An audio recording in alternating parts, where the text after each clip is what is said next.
اللہ کا ایک اسم گرامی الغنی بھی ہے، جس کا معنی ہے بے نیاز۔ اللہ فرماتا ہے قول معروف ومغفرة خير من صدقة يتبعها أذى والله غني حليم۔ ایک میٹھا بول اور کسی ناگوار بات پر ذرا سی چشم پوشی اس خیرات سے بہتر ہے جس کے پیچھے دکھ ہو۔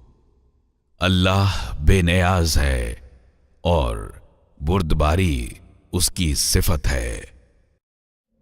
اللہ تمام ضروریات و حاجات سے پاک ذات ہے۔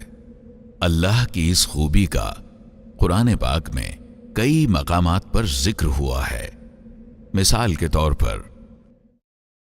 قالوا اتخذ الله ولدا سبحانه هو الغني له ما في السماوات وما في الأرض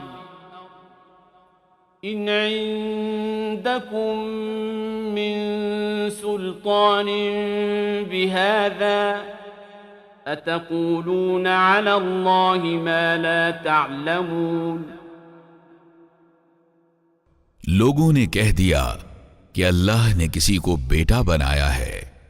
سبحان اللہ، وہ تو بے نیاز ہے۔ آسمانوں اور زمین میں جو کچھ ہے سب اس کی ملک ہے۔ تمہارے پاس اس قول کے لیے آخر کیا دلیل ہے؟ کیا تم اللہ کے متعلق وہ باتیں کہتے ہو جو تمہارے علم میں نہیں ہیں؟ وقال موسى إن تكفروا أنتم ومن في الأرض جميعا فإن الله لغني حميد۔ اور موسیٰ نے کہا کہ اگر تم کفر کرو اور زمین کے سارے رہنے والے بھی کافر ہو جائیں تو اللہ بے نیاز اور اپنی ذات میں آپ محمود ہے۔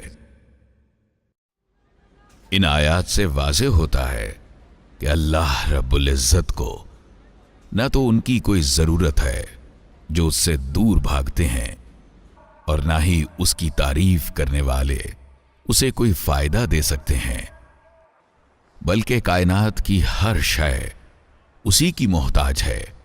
یہ احتیاج لازمی ہے اور اس کے علاوہ کوئی چارہ کار نہیں ہے۔ اہل ایمان کے طور پر ہم یہ تسلیم کرتے ہیں کہ ہم بہت کمزور اور عاجز ہیں اور ہمیں ہر پل اللہ کی مدد کی ضرورت ہے۔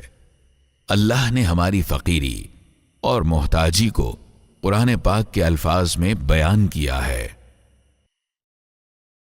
یا ایھا الناس انتم الفقراء الی اللہ واللہ هو الغنی الحمید۔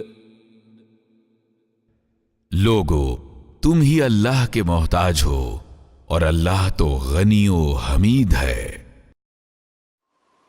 ہم سب اسی غنی کے محتاج ہیں۔ ہم سب کا ہے تو ہی آقا، تو ہے